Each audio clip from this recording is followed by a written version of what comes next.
Je vais demander à l'assemblée de s'élever, vous qui êtes assis à genoux. Nous allons tous nous tenir debout devant la majesté divine de Dieu qui est au milieu de son peuple élevé. On n'a pas à chercher si il est là. Nous savons qu'il est là. Parce qu'il a dit, là où il y a 2 ou 3 réunis en mon nom, je suis au milieu d'eux.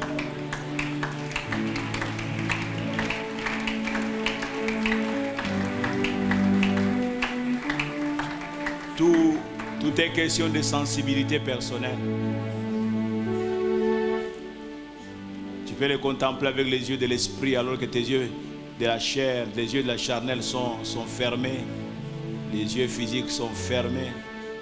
Et tu peux contempler ses dieux et vraiment entrer dans sa présence.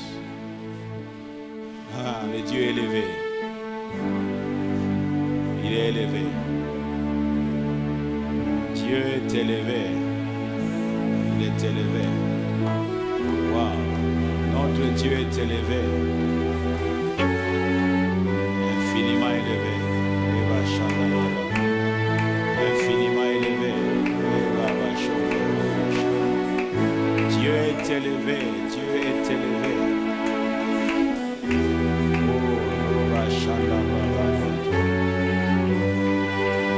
Il est digne de recevoir la louange et l'adoration. Il est digne de recevoir la louange et l'adoration. Notre Dieu est élevé. Alléluia. Il est élevé. Notre Dieu est élevé. Il est élevé. Il est élevé. Jésus est élevé.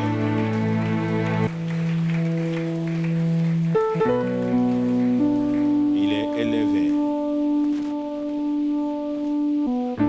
La source d'eau qui ne tarit jamais. Jésus, c'est la source d'eau qui ne tarit jamais. Il est la source d'eau qui ne tarit jamais. Jamais, jamais, jamais.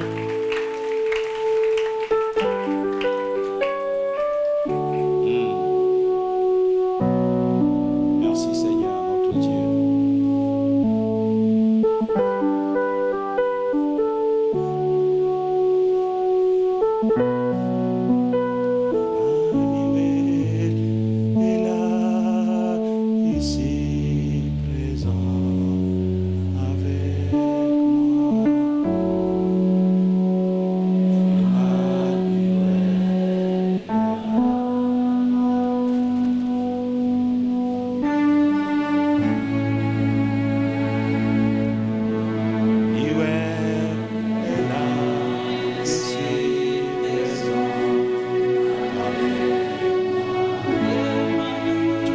La présence de Dieu. Alléluia.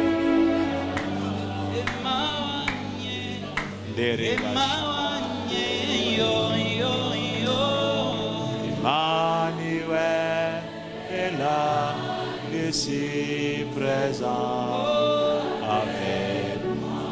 Emmanuel, tu es là, tu es là, tu es présent. Emmanuel est là, ici présent avec moi. Je le crois fermement, Seigneur, que tu es là, tu as pris rendez-vous avec ton peuple que nous sommes. Tu es là, Seigneur, tu es là, Jésus. Alléluia. Emmanuel est là, ici présent avec moi.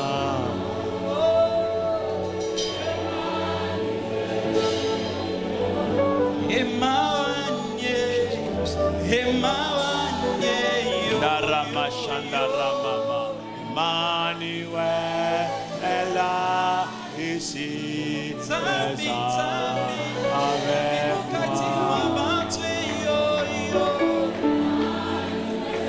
Assemblée, la grande chorale, est-ce qu'on peut monter d'un cran encore? Montons puissamment. Alléluia.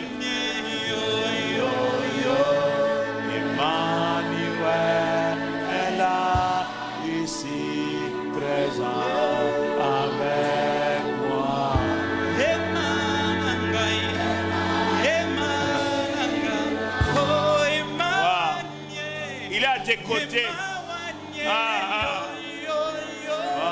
Emmanuel est là, ici. Alléluia. Et quelque chose peut arriver maintenant. Il n'attend pas qu'il prenne que la parole soit annoncée. Alléluia. Jésus. Jésus. Emmanuel. Tu es là, Emmanuel.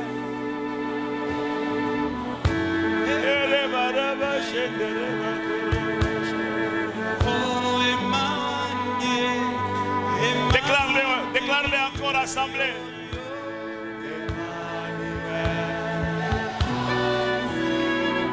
Tu es là, Emmanuel. Tu es là avec moi. Je ne suis pas seul. Je ne suis pas seul. Tu es avec moi.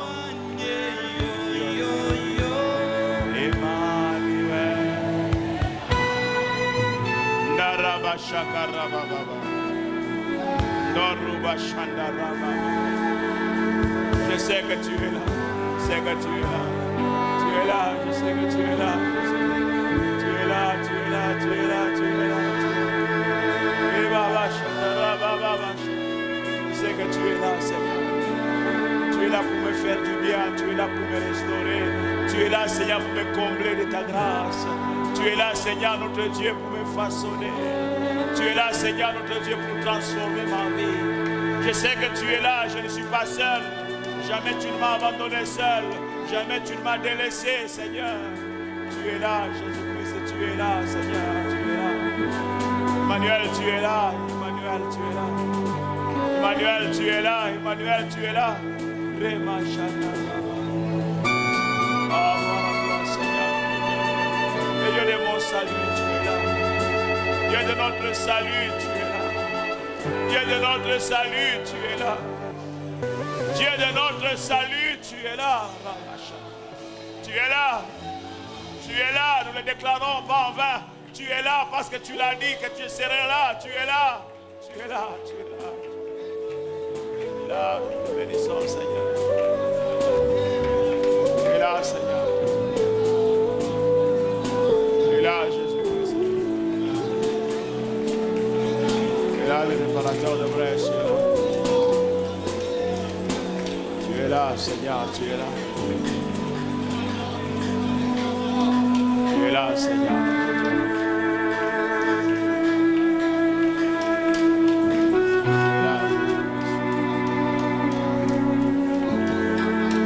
Oh, tu es là, Seigneur.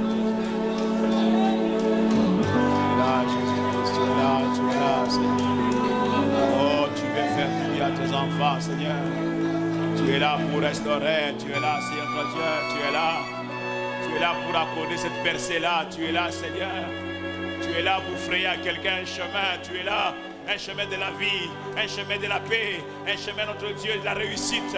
Tu es là, Seigneur. Tu es là. Tu es là. Tu es là pour frayer le chemin. Tu es là pour frayer un couloir à quelqu'un. Tu es là, Jésus-Christ. Tu es là. Ramando Roboché, tu es là, Seigneur. Tu es là, Seigneur. Tu es là. Tu es là, Seigneur. Tu es là, Jésus. Tu es là, Seigneur. Emmanuel, tu es là. Tu es là, Seigneur. Tu es le matin, tu es là. Oh, béni sois-tu, Seigneur.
Merci Seigneur. Merci Jésus.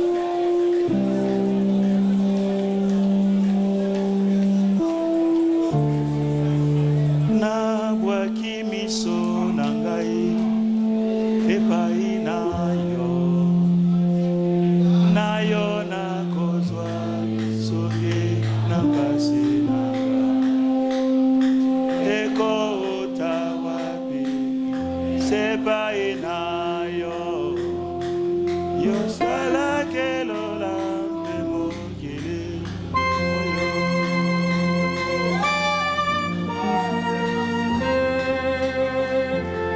na bwake miso nanga epai na yo nayo nakozwa lisungi na mpasi nanga eko utawapi sepai na yo yo sala kelola memokili oyo kolonanga mwindana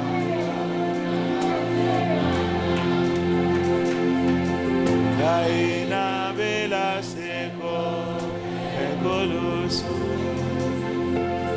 kinonga nakoma nalola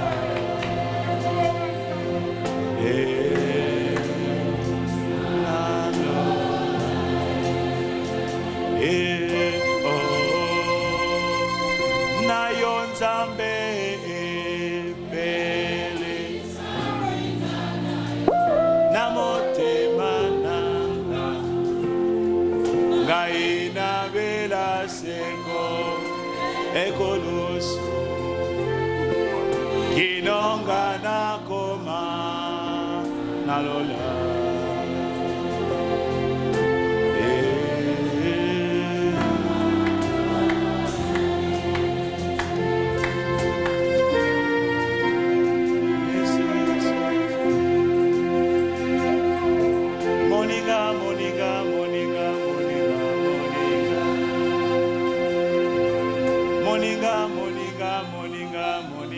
Moninga tala tala tala ngolu eu isonangela na Yesu Masia yamba yamba ngolu oyo kolonanga Elisa mwinda na yo allume ta lumière, ton feu ekoloso inonga nakoma nalola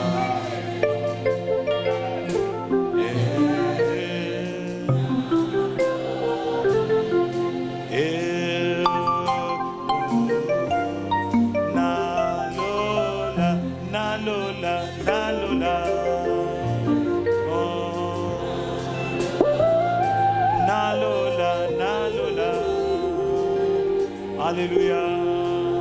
Oh, nalola, nalola. Alléluia. Nalola, nalola.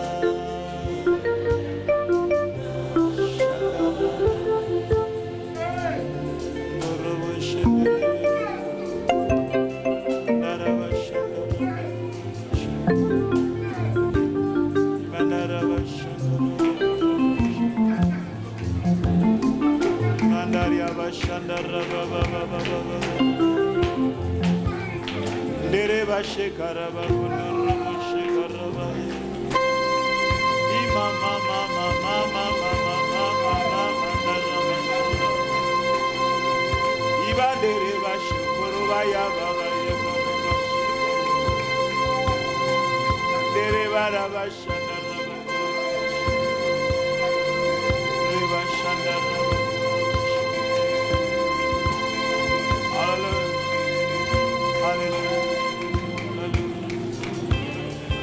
Alléluia. Alléluia. Jésus, Jésus, Jésus. Yandaraba, Shandaraba, Baba.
De votre place, nous gardons l'attitude de prière, mais reprendre votre place.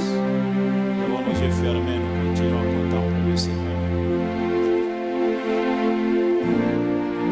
Merci Seigneur.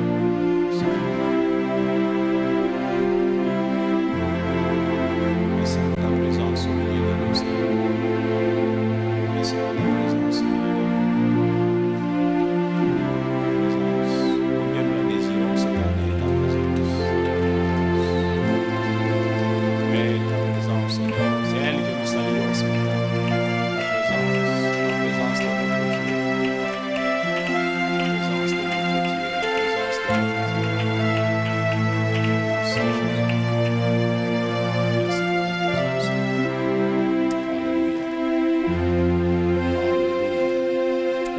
Est-ce que tu nous bénisses par ta parole, Seigneur? Aucun homme ne sait parler au cœur de nôtre. Le seul qui peut réellement parler au cœur du peuple, c'est toi. Et nous nous abandonnons entre tes mains. Prions pour que tu nous aides à être cet amplificateur, cet haut-parleur, cet instrument entre tes mains pour pouvoir transmettre ta pensée quand tu l'auras fait. Dans notre petit coin, nous élèverons non seulement nos mains, mais aussi nos cœurs, notre cœur pour te dire merci de l'avoir fait. Envoie ta parole et qu'elle guérisse ton peuple aujourd'hui. Au nom de Jésus, nous prions. Nous disons Amen. Est-ce qu'on peut encore une fois acclamer le Seigneur?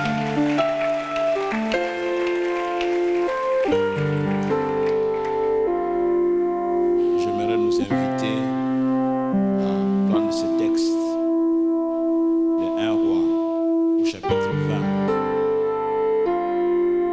Et nous lirons du verset 13 jusqu'au verset 30. C'est un long texte. Du verset 13 au verset 30, nous allons lire. Et voici, un prophète s'approcha d'Akab. Avez-vous le texte? Interdisez-vous de venir dans la maison de Dieu sans la Bible. Tu t'interdis, tu te dis, toi là, Kingotolo, tu ne viendras jamais dans la maison de Dieu sans la Bible. Si tu t'appelles Kingotolo, et si tu t'appelles Germaine, tu te dis, et Germaine, tu es interdit de venir dans la maison de Dieu sans la Bible. Je me suis adressé à une Germaine. Y a-t-il un Kingotolo à qui je me suis adressé? Oui, c'est important. Très important. Je disais 1 Roi 20, 13 à 30. Et voici un prophète s'approcha d'Akab, roi d'Israël, et il dit, ainsi parle l'Éternel, vois-tu toute cette grande multitude, je vais la livrer aujourd'hui entre tes mains, et tu sauras que je suis l'Éternel. Akab dit, par qui? Et il répondit, ainsi parle l'Éternel, par les serviteurs des chefs de province. Akab dit, qui engagera les combats? Et il répondit, toi. Qui engagera les combats? C'est toi. Oh, c'est Verset 15 et le suivant. Alors Akab, passant en revue les serviteurs des chefs des provinces, et il s'en trouva 232. Et après eux, il passa en revue tout le peuple, tous les enfants d'Israël, et ils étaient 7000. Ils firent une sortie à midi. Ben-Hadad buvait et s'enivrait sous les tentes avec les 32 rois, ses auxiliaires. Le serviteur de chef de province sortirent le premier. Ben-Hadad s'informa et on lui fit ses rapports. Les hommes sont sortis de Samarie. De Samarie, il dit, s'ils sortent pour la paix, saisissez-les vivants. Et s'ils sortent pour les combats, saisissez-les vivants. Lorsque les serviteurs des chefs de province et l'armée qui les suivait furent sortis de la ville, chacun frappa son homme et les Syriens prirent la fuite. Israël les poursuivit. Ben-Hadad, roi de Syrie, se sauva sur un cheval avec des cavaliers. Le roi d'Israël sortit, frappa les chevaux et les chars et fit éprouver aux Syriens une grande défaite. Alors le prophète s'approcha du roi d'Israël et lui dit, va, fortifie-toi, examine et vois ce que tu as à faire, car au retour de l'année, le roi de Syrie montera contre toi. Les serviteurs du roi de Syrie lui dirent, écoutez ça, leur Dieu est un Dieu des montagnes. C'est pourquoi ils ont été plus forts que nous. Mais combattons-le dans la plaine et l'on verra si nous ne serons pas plus forts qu'eux. Fais encore ceci, ôte chacun de roi de son poste et remplace-le par des chefs. Et forme-toi une armée pareille à celle que tu as perdue, avec autant de chevaux et autant de chars. Puis nous les combattrons dans la plaine et l'on verra si nous ne serons pas plus forts qu'eux. Il les écouta et fit ainsi. L'année suivante, Ben-Hadad passa les Syriens en revue et monta avec Aphek pour combattre Israël. Les enfants d'Israël furent aussi passés en revue. Ils reçurent des vivres et ils marchèrent à la rencontre des Syriens. Ils campèrent vis-à-vis d'eux, semblables à deux petits troupeaux de chèvres. Vous voyez comment on qualifie l'armée d'Israël? Semblable à deux petits troupeaux de chèvres, comme pour dire ils ne peuvent rien faire contre une grande armée. Et semblable à deux petits troupeaux de chèvres, tandis que les Syriens remplissaient les pays. L'homme de Dieu s'approcha et dit au roi d'Israël, ainsi parle l'Éternel, parce que les Syriens ont dit, l'Éternel est un Dieu des montagnes et non un Dieu des vallées. Je livrerai toute cette grande multitude entre tes mains et vous saurez que je suis l'Éternel. Et vous saurez que je suis l'Éternel. Et vous saurez que je suis l'Éternel. Ils campèrent 7 jours en face les uns des autres. Le septième jour, le combat s'engagea. Et les enfants d'Israël tuèrent aux Syriens 7000 hommes de pied en un jour. Le reste s'enfuit à la ville d'Aphek. Et la muraille tomba sur les 27 000 hommes qui restaient. Ben-Hadad s'était réfugié dans la ville où il allait de chambre en chambre. Quelqu'un dit Amen. Est-ce qu'on peut acclamer Dieu pour cette merveilleuse parole? Est-ce qu'on peut mieux le faire?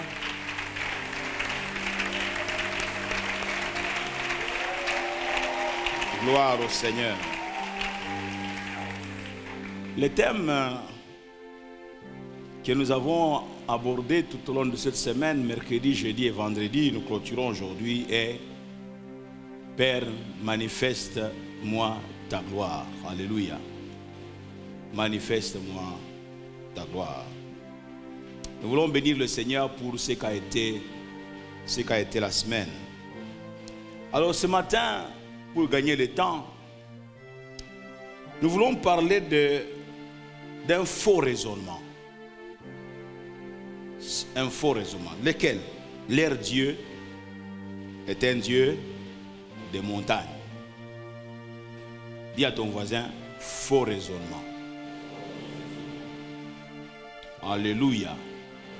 Leur Dieu est un Dieu de montagne. Point. Leur Dieu ne sait agir que sur la montagne. Dis encore à ton voisin, faux raisonnement. Le texte que nous venons de lire nous montre à 2 reprises Israël face à face. Israël a fait face à une armée forte et suffisamment équipée. Quand on regarde les 2 armées, normalement il n'y a pas match. On ne peut pas engager le combat parce qu'il y a un déséquilibre des rapports de force, un déséquilibre. Vous avez vu qu'on a parlé de l'armée d'Israël, on l'a qualifiée comme étant donc on a parlé de quoi? 2 petits troupeaux donc de chèvres face à une armée aguerrie, une armée suffisamment équipée. Normalement, il n'y a pas match. Ben-Hadad est venu et il avait comme allié 32 rois auxiliaires. Et lorsqu'il s'engage dans les combats se passent sur la montagne. Ben-Hadad perd le combat. Les Syriens ont perdu. Et ils vont se retirer. Comme qui dirait, repli stratégique. Et puis maintenant ses collaborateurs lui disent, c'est parce que leur Dieu est un Dieu de montagne. C'est la raison pour laquelle nous avons été vaincus.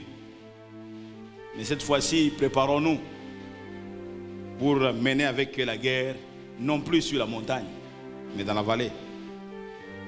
Face à face donc avec une armée forte et suffisamment équipée, l'armée syrienne conduite par le roi Ben-Hadad, ayant essuyé donc la défaite, les Syriens diront, ils nous ont battus sur la montagne parce que leur Dieu est un Dieu de montagne. Ne sont-ils pas là en train de faire une fausse route, les Syriens? 2 Corinthiens 10, 5 dit, nous renversons les raisonnements et toute hauteur qui s'élève contre la connaissance de Dieu et nous amenons toute pensée captive à l'obéissance de Christ. Alléluia. Renverser les raisonnements. Et là, c'est un faux raisonnement qu'il faut réellement et à tout prix renverser. La première expérience, donc, quand vous lisez déjà dans 1 Roi 20, là où nous sommes, mais aux 3 premiers versets, il était écrit que Ben-Hadad, roi de Syrie, rassembla toute son armée. Il avait avec lui 32 rois de chevaux et de chars. Il monta, mit le siège devant Samarie et l'attaqua. Il envoya dans la ville des messagers à Akab, roi d'Israël, et lui fit dire, ainsi parle Ben-Hadad, ton argent et ton or sont à moi, tes femmes et tes plus beaux enfants sont à moi. Quelle menace! C'est ainsi qu'il est venu. La première guerre avait comme motivation celle-là, que Akab puisse libérer tout son argent, tout son or et ses beaux enfants de son pays, les libérer pour pouvoir les rendre à Ben-Hadad. Et fort donc de cette armée nombreuse et les 32 rois comme alliés, des chevaux et des chars, Ben-Hadad était assuré de faire de Akab et de tout Israël juste une bouchée. Je vais le faire juste une bouchée. Il n'y aura même pas à traîner en une journée. Ça sera fini. Mais voici un prophète qui s'approcha donc d'Akab au verset 13 et dit, ainsi parle l'Éternel, vois-tu toute cette armée, cette grande multitude, je vais la livrer aujourd'hui entre tes mains et tu sauras que je suis l'Éternel. Alléluia. et tu sauras que je suis l'Éternel. Et le verset 21 nous parle de quelle manière Dieu accorda la victoire à Akab. Israël sortit, frappa les chevaux et les chars et fit éprouver aux Syriens une grande défaite. Première expérience. Vient maintenant la deuxième expérience. Quand vous lisez au verset 23, le serviteur du roi de Syrie, j'avais évoqué déjà cela, lui dire, leur Dieu était un Dieu des montagnes, c'est pourquoi ils ont été plus forts que nous. Mais combattons-le dans la plaine et l'on verra si nous ne serons pas plus forts qu'eux. Leur Dieu, disent-ils, est un Dieu des montagnes. C'est pourquoi ils ont été plus forts que nous. La raison c'est quoi? Pourquoi avons-nous perdu? Parce que nous étions sur la montagne.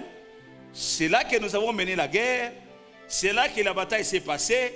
Mais là, c'est le quartier général de leur Dieu. Leur Dieu n'est que Dieu que sur la montagne.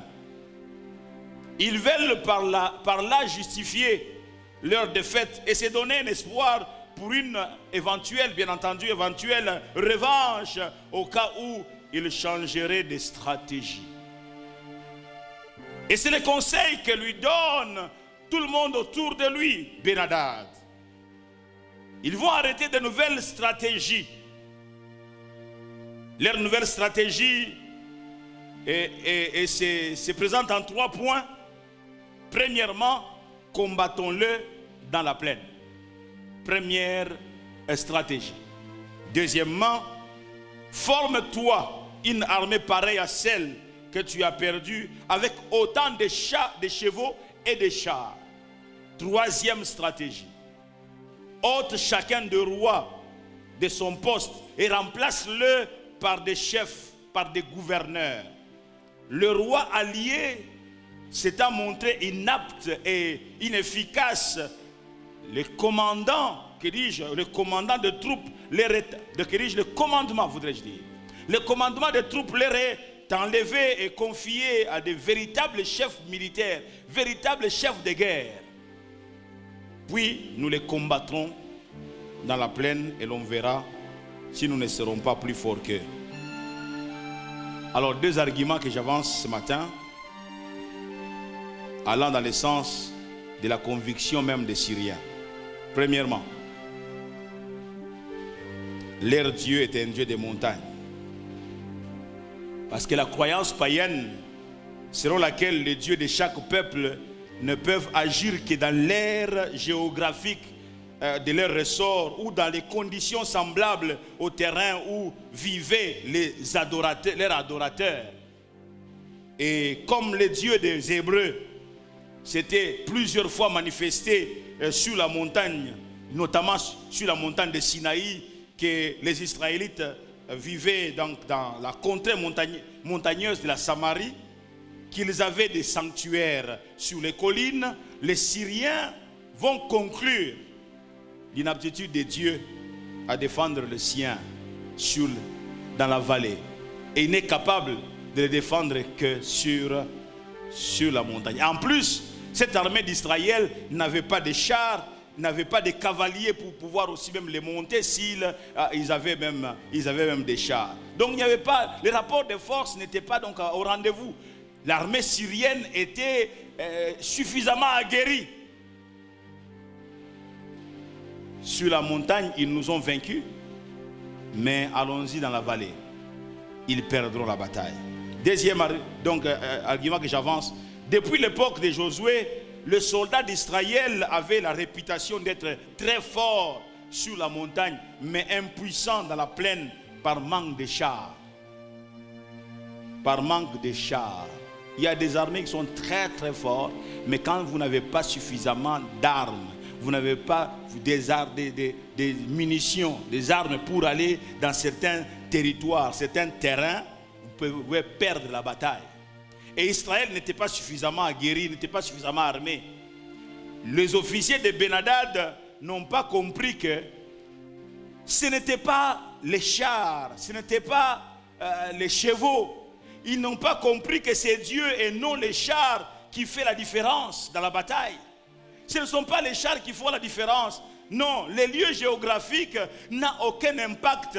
Les lieux géographiques n'interviennent pas, n'ont aucun impact. Le lieu géographique n'a aucune influence sur l'action de Dieu. Aucune influence sur l'action de Dieu. Ben-Hadad et son armée, au sujet de Dieu, avaient vu faux. Et ils avaient vu faux sur toute la ligne. Ils ont vu faux. Leur Dieu est un Dieu de montagne. Dans Ésaïe 54, verset 5, le prophète Ésaïe déclare ceci: car ton Créateur est ton époux, l'Éternel des armées est son nom, et ton Rédempteur est le Saint d'Israël, il se nomme le Dieu de toute la terre. Ça, c'est un des noms de Dieu. Dieu se nomme le Dieu de... Le prophète Ésaïe déclare que notre Dieu, c'est un Dieu de toute la terre. Ça sous-entend quoi? Ça sous-entend que partout Dieu est chez lui. Tu ne m'as pas bien suivi. Partout où Dieu se trouve, il se trouve chez lui. Il est chez lui sur la montagne, il est chez lui dans la plaine, il est chez lui dans la vallée, il est chez lui. Il n'y a pas un seul lieu où ça ne soit pas chez Dieu. Oh amen, amen. Dieu est chez lui. Et ils avaient un faux raisonnement en disant que Dieu, leur Dieu est un Dieu de montagne. Leur Dieu est un Dieu de montagne. En effet, les Syriens, ennemis du peuple de Dieu, disaient avec arrogance en plus et à tort que Dieu n'était pas capable d'aider son peuple lorsque celui-ci se trouve dans la vallée. Il ne saura pas les aider. Ceci était une fausse idée. Un faux raisonnement. Écoute ce qu'un messager, c'est que ce message que Dieu adresse plutôt à une certaine époque à Jacob. Ésaïe 43, verset 1er et les suivants. Il dit: ainsi parle maintenant l'Éternel qui t'a créé, ô Jacob, celui qui t'a formé, ô Israël. Ne crains rien, car je te rachète. Ne crains rien, car je te rachète. Je t'appelle par ton nom. Tu es à moi.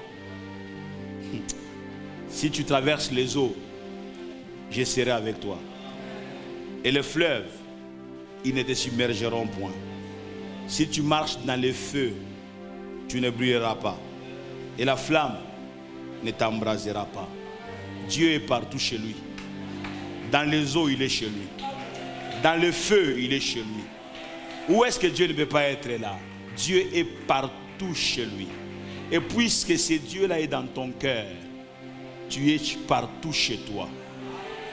Sais-tu que il n'y a aucun terrain qui te soit hostile? Aucun. Parce qu'il a dit à Josué: tout lieu qui foulera la plante de tes pieds. Dis à ton voisin: tout lieu, c'est tout lieu. Que ce soit à Pupokabak, que ce soit à King Kong, que ce soit à Toronto, que ce soit à Mupompa, que ce soit à Kasongo, que ce soit à Mbazamanteke, tout lieu qui foulera la plante de tes pieds. Dieu dit quoi? Je te le donne en possession. Tu as raison d'acclamer le Seigneur. Je te donne ça en possession. Tout lieu. Celui qui dit à Josué: tout lieu sur lequel donc tu poseras tes pieds, je te donne en possession, c'est le propriétaire. Il s'appelle Adonai, le Dieu propriétaire. Il est partout chez lui. C'est lui, tout lui appartient. J'aimerais dire aux Congolais: l'Est du Congo appartient à votre Dieu. Oh, alléluia. Tout lui appartient. Amen, amen. Il est partout chez lui. C'est ainsi que tu peux réussir partout. Je pensais que je parlais à quelqu'un. Ah, il dit: je serai avec, tu es à moi. Si tu traverses les eaux, je serai avec toi. Et les fleuves, ils ne te submergeront point. Si tu marches dans le feu, tu ne te brûleras pas. Et la flamme ne t'embrasera pas. Nous devons croire que le Seigneur notre Dieu est avec nous sur la montagne, c'est-à-dire dans les beaux moments, lorsque tout va bien, Dieu est avec nous, mais aussi dans les mauvais moments, dans les temps difficiles, lorsque nous traversons la vallée de l'épreuve, Dieu est avec nous. Vous pensez que je parlais à quelqu'un? Oh, est-ce que je suis en train de parler à quelqu'un ce matin? Écoutez mes amis, que vous soyez sur la montagne ou que vous soyez dans la vallée, Yahvé reste le même. Sa nature fidèle ne déprécie pas. Il est et sera toujours fidèle et capable pour nous venir en aide. Dieu te viendra en aide. Peu importe là où tu es en train de passer, peu importe ce que tu es en train de connaître, mon Dieu te viendra en aide. Je suis venu pour parler à quelqu'un. Aucun terrain n'impressionne ton Dieu. Aucun terrain n'impressionne ton Dieu. Amen, amen. Le terrain par lequel tu passes peut être inconnu pour toi. C'est un chemin nouveau, mais il n'est pas nouveau pour ton Dieu. Il est un chemin nouveau pour toi, mais pas pour ton Dieu. Parce que le berger a la maîtrise de... Oh. Partout il est chez lui. Il n'a pas besoin d'aller scruter un endroit. Il connaît l'endroit. Il a déjà été là. Je dirais même, il est là. Oh, amen, amen. Faux raisonnement. Dis encore à ton voisin, faux raisonnement. Leur Dieu est un Dieu des montagnes. Faux raisonnement. Il y a des situations dans la vie qui correspondent à des montagnes. Et des fois, qui correspondent à des plaines. Et par moments, le monde te disqualifie avant même que le match n'ait commencé. Le monde te disqualifie d'avance. Un tel raisonnement, ça doit être renversé au nom de Jésus. Je disais qu'un tel raisonnement, ça doit être renversé au nom de Jésus. J'étais en train de dire qu'un tel raisonnement doit être renversé au nom de Jésus-Christ. Ne laissons jamais les dires des gens, ne laissons jamais leur avis apparemment basé sur des arguments solides confisquer notre destinée. Ils ont des arguments qui sont solides. Ils ont des arguments basés sur des idées basées sur des arguments solides. Mais ne permet pas à cela confisquer ta destinée. David ne s'est laissé pas ébranler par quoi que ce soit. Il déclara dans Psaume 31, verset 16 que mes destinées sont dans ta main. Il ne parle pas de ma destinée, il dit mes destinées. Donc, tous les programmes, les desseins de Dieu de sa vie sont entre les mains de son Dieu. Et puis il finit par dire, délivre-moi de mes ennemis et de mes persécuteurs. Alléluia. Personne, bien-aimé, personne n'a le droit de dire, comme tu ne viens pas d'une bonne famille, il te sera difficile de t'en sortir. Personne n'a le droit de dire ça. La bonne famille, c'est quoi? La bonne famille, c'est quoi? Oh non, tu ne viens pas d'une bonne famille. La bonne famille, c'est quoi? Donc, parce que mon papa est un surveillant, parce que mon papa, c'est une sentinelle, donc moi, je suis une mauvaise famille. La bonne famille, c'est quoi? Non, regarde seulement, regarde les gens des études que vous avez fait là. Non, vous ne pouvez pas vous en sortir. Dis-lui, faux raisonnement. Ah, est-ce que tu peux acclamer le Seigneur? Dis-lui, faux raisonnement. Faux. J'ai dit faux, faux, faux, faux. Ah, est-ce que quelqu'un m'entend? Faux raisonnement. Oh non, vous là, nous quoi? Nous quoi? Même ta main dans la poche. Nous quoi? Quelqu'un qui est encore après moi, faux raisonnement. J'allais dire faux tête. Mais j'ai faux raisonnement. Faux raisonnement. Non, comme tu n'as pas fait de bonnes études, ça sera impossible pour toi de t'en sortir. Non, comme tu as tel handicap, il ne faut pas espérer. Qui a dit ça? Comme tu as tel handicap, ça veut dire que toi, tu n'as pas d'handicap. Chez vous, c'est 100% correct, quoi. Faux raisonnement. Je m'en sortirai. Ça ne dépend pas de moi. Mon Dieu n'est pas seulement un Dieu de montagne. Ah, je disais que mon Dieu n'est pas seulement le Dieu des montagnes. Mon Dieu est aussi Dieu dans la vallée. Ah, est-ce que je parle à quelqu'un? Ton Dieu est aussi Dieu dans la vallée. Il n'y a pas un seul endroit où il n'est pas Dieu, où il cesse d'être Dieu, où on l'a mis en congé. Non, mes amis. Amen, amen. Alléluia. Faux raisonnement. Ne laisse personne et encore moins ton passé compliquer ton avenir. Quelqu'un ne m'a pas suivi. Je disais, ne laisse personne et encore moins ton passé compliquer ton avenir. Ne te laisse pas menotter par ton passé et encore moins par les avis des autres en disant toi là ça ne marchera pas. Qui a dit ça? Faux raisonnement. Non, tu ne seras pas, ça ne pourra pas marcher. Regarde seulement chez vous. Regarde même tes aînés. Est-ce que quelqu'un a réussi? Mes aînés, ce sont les aînés. Qui t'a dit que moi je suis l'aîné? Tu as bien dit mes aînés. Moi je ne suis pas mes aînés, moi je suis quelqu'un d'autre. Oh alléluia. Alléluia. Oh Matime Baluka. Vous n'avez pas vu que les aînés sont partis, n'ont pas réussi, mais c'est la quai qui les traîne. On change de direction. C'est la quai qui commence à traîner les aînés. Ça va se passer pour quelqu'un. Les aînés ont échoué, mais maintenant Dieu va passer par derrière. On va retourner la voiture. Oh, je pensais que je parlais à quelqu'un. Je pensais que j'étais en train de parler à l'assemblée, parole éternelle. Oh, alléluia. Non, regardez chez vous là-bas, regardez. Non, non. Qui a dit ça? Il faut regarder chez nous. Qui a dit ça? Faux raisonnement. Aujourd'hui, nous sortons avec quoi? Faux raisonnement. Quelqu'un crie encore faux raisonnement. Oh non, comme tu n'as pas fini, tu vois comme tu as étudié ce genre d'études-là, ça ne correspond pas au Congo. Quelqu'un crie faux raisonnement. J'aimerais te dire, tu ne seras pas ce que les autres disent que tu seras. Ah, tu es en retard. Donne un bon amen, quoi. Tu ne seras pas ce que les autres disent que tu seras. Alléluia. Il n'y a que le dessein de Dieu qui s'accomplira. Wow. Il n'y a que le dessein de Dieu qui s'accomplira. Bien-aimé, il n'y a que le dessein de Dieu qui s'accomplira avec son aide. Avec son aide. J'aimerais que tu prennes rapidement le psaume 33.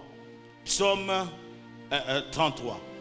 Versets 8 à 11. Psaume 33. 8 à 11. Psaume 33. 33. Jésus. Psaume 33. Excusez-moi. Je parle de psaume 33, n'est-ce pas? Excusez-moi. Aïe. Est-ce que je peux? Je n'arrive. Attendez. Psaume 33. Quelqu'un peut m'aider à prendre rapidement psaume 33? Les choses technologiques ici, quelquefois, ça te refuse de... Amenez-moi un texte de psaume 33 rapidement. Psaume 33. J'ai parlé de quel verset?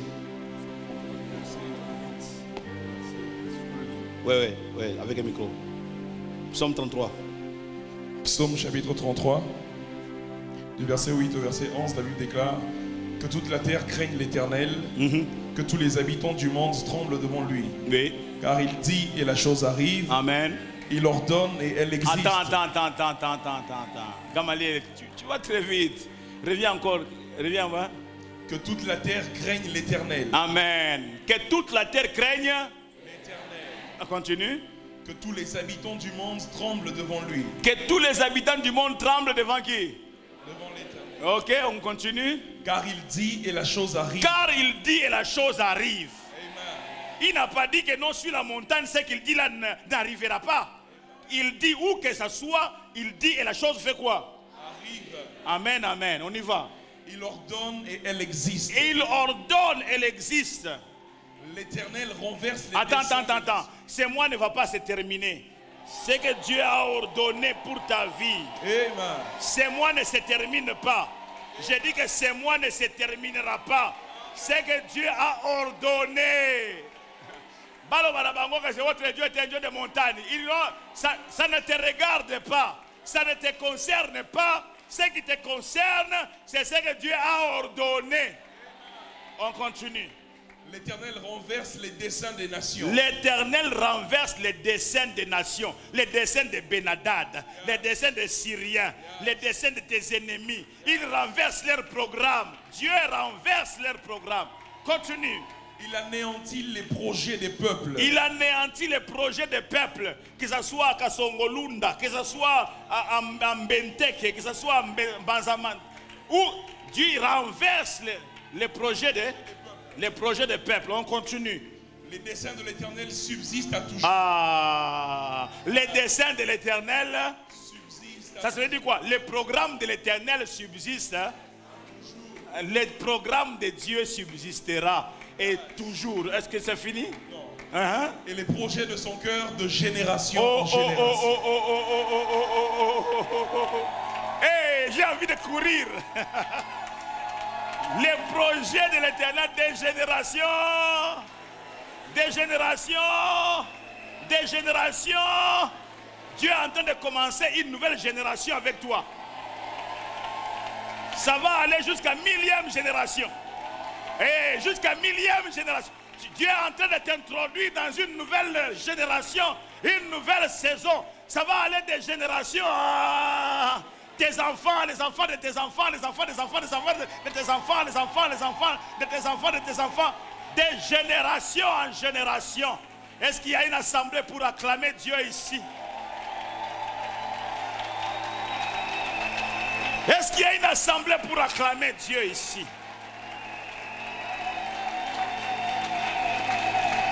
Ah, j'aime Dieu, j'aime Dieu, j'aime Dieu. J'aime ça, j'aime ça. J'aime Dieu, j'aime Dieu, j'aime Dieu. Il y a un Dieu à la parole éternelle. Il y a un Dieu, il y a un Dieu. Aïe, aïe, aïe, il y a un Dieu qui est en train de renverser la vapeur. Il y a un Dieu, j'aime Dieu, j'aime Dieu, j'aime Dieu. J'aime Dieu, j'aime sa manière de voir, de faire. J'aime sa manière de parler. J'aime Dieu, j'aime Dieu. J'aime Dieu, j'aime Dieu.